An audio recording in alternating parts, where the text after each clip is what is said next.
Hi.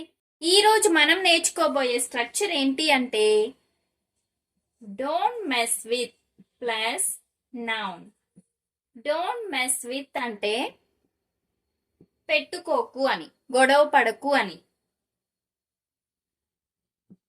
Don't mess with plus noun. నాతో పెట్టుకోకు, కుక్కలతో పెట్టుకోకు అంటూ ఉంటారు కదా. ఇప్పుడు ఈ ఎగ్జాంపుల్ సెంటెన్సెస్ ని ఎలా చెప్పాలో చూద్దాం.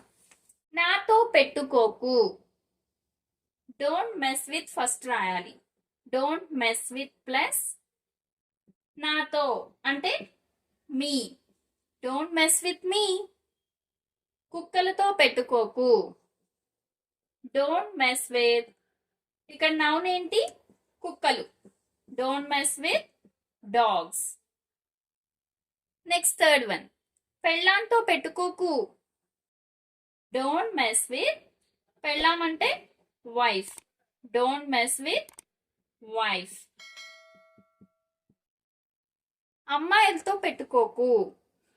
Don't mess with girls. Don't mess with girls. మూర్ఖుడితో పెట్టుకోకు. డోంట్ మెస్ విత్, మూర్ఖుడు అంటే fool. Don't mess with full. ఇలా చెప్పాలి. ఇలా నెంబర్ ఆఫ్ ఇంకా చాలా సెంటెన్సెస్ ఫ్రేమ్ చేయొచ్చు. దొంగలతో పెట్టుకోకు అనే దాన్ని ఇంగ్లీష్ లో ఏమంటారో కమెంట్ సెక్షన్ లో కమెంట్ చేయండి.